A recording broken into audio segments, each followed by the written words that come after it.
శ్రీరామ్. నా పేరు సత్యకాశి భార్గవ. నేను రాసిన ఈ మానవోత్తమ రామలోని రాముడి యొక్క 16 అద్భుతమైన గుణాలను అయోధ్యలోని ప్రముఖమైన 16 ప్రదేశాలలో ఒక్కొక్క ఎపిసోడ్గా తెరకెక్కించి మీ ముందు ఉంచబోతున్నాం. డెఫినెట్గా ఇది మీరు చూసి ఆనందిస్తారని నేను నమ్ముతున్నాను.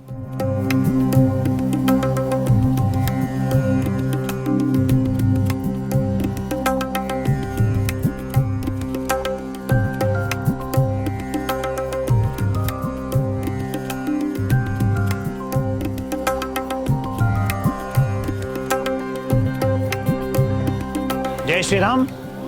ఈ ప్రదేశం నందిగ్రామంలోనే ఇంకొక అద్భుతమైన దివ్యమైన ప్రదేశం. ఇక్కడే భరతుడి తపస్సు చేసిన ప్రదేశం. దీన్ని భరతుడి తపోవనంగా ప్రసిద్ధిగాంచింది.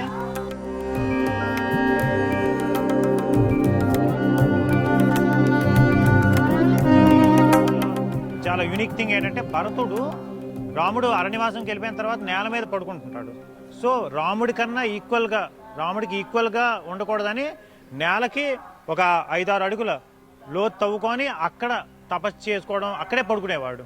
ఆ ప్రదేశం ఇప్పుడు ఒకసారి మీరు చూద్దరు. కానీ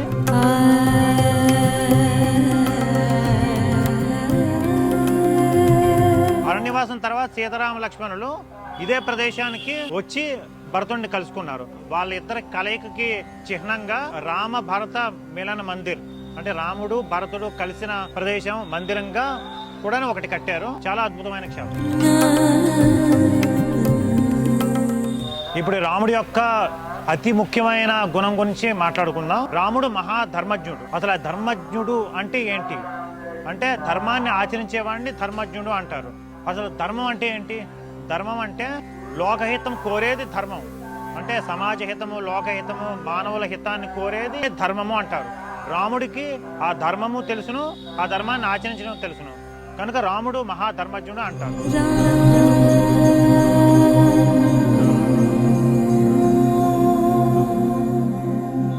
ఇప్పుడు రాముడు ఈ ధర్మాన్ని ఎప్పుడెప్పుడు ఎలాగ ఆచరించాడు అనేది మనం ఒకసారి చూద్దాం. తల్లిదండ్రులతో రాముడు ఎలా ప్రవర్తించేవాడు, గురువులతో ఎలా ప్రవర్తించేవాడు, లేకపోతే సోదరులతో ఎలా ప్రవర్తించేవాడు, స్నేహితులతో ఎలా ధర్మాన్ని ఆచరించేవాడు అనేది మనం ఒకసారి చూద్దాం. తల్లిదండ్రుల పట్ల ధర్మం ఏంటి? ఒక పుత్రుడిగా తల్లిదండ్రులను గౌరవించడం, ఎల్లప్పుడూ వారి మాటని వినడం, వారి యొక్క కోరికలను తీర్చడం పుత్రుడిగా. ఇది ఒక పుత్రుడి ధర్మం. దాన్ని రాముడు ఎప్పుడూ తప్పలేదు, ఎప్పుడూ ధర్మంగా ప్రవర్తించాడు. తల్లిదండ్రులతో, సోదరులతో కూడా చాలా ధర్మబద్ధంగా ఉండేవాడు. తనకన్నా చిన్నవాళ్ళని ఎంతో ప్రేమగా అభిమానంగా చూసుకునేవాడు. అది సోదరుడిగా ధర్మాన్ని నెరవేర్చడం, అది రాముడు ఎప్పుడు నెరవేర్చాడు.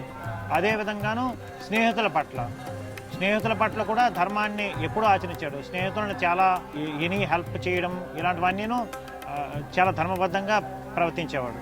అదేవిధంగా తన యొక్క రాజ్యం పట్ల, రాజ్య ప్రజల పట్ల ఒక మహారాజుకి అంటూ ఒక ధర్మం ఉంటాయి. ధర్మం అంటే ఏం లేదు, కర్తవ్యం. వాటిని రాముడు ఎల్లప్పుడూ సదా ఆచరించాడు. సో అందుకే మారీచుడ లాంటి ఒక రాక్షసుడు రాముణ్ణి రామో విగ్రహవాన్ ధర్మ అన్నాడు. అంటే ధర్మానికి మానవ రూపం ఇస్తే అదే రాముడు అని. అంటే ఇంకా ప్రత్యేకించి ధర్మానికి నిర్వచనం ఎంతకన్నా గ్రేట్ నిర్వచనం లేదు. అంటే రాముడు ఆచరించేది ప్రతిదీ ధర్మమే, ఇంకా మనం వెతుక్కోవాల్సిన అవసరం లేదు. బెస్ట్ ఎగ్జాంపుల్, వాళ్ళ పినతల్లి కైకేయి అడవులకు వెళ్ళమన్నది.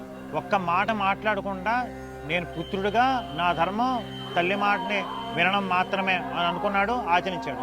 అదేవిధంగా వాళ్ళ తండ్రి మాటని తూచా తప్పకుండా ఆచరించాడు. అడవులకు వెళ్ళడం అనేది తన పుత్రుడిగా తన ధర్మం, దాన్ని రాముడు ఎల్లప్పుడూ ఆచరించాడు. అదేవిధంగా గురువుగా విశ్వామిత్రుడి యాగ రక్షణ నిమిత్తం వెళ్తున్నప్పుడు విశ్వామిత్రుడి మాట వినడమే ఒక శిష్యుడిగా తన ధర్మం, దాన్ని రాముడు ఎల్లవేళలా ఆచరించాడు. అంతేకాకుండా లక్ష్మణుడి చేత కూడా ఆ ధర్మాన్ని ఆచరింపచేశాడు. రాముడు ఒక శిష్యుడిగా, ఒక పుత్రుడిగా, ఒక స్నేహితుడిగా అనుకుంటే తన యొక్క గుహుడు అత్యంత తన సన్నిహితమైన స్నేహితుడు తన పట్ల ఎంత బాగా ధర్మం ఆచరించాడంటే తన పట్టాభిషేక సమయంలో గుర్తుంచుకొని తన ముఖ్య అతిథిగా గుహుడిని తన దగ్గర పిలిపించుకున్నాడు.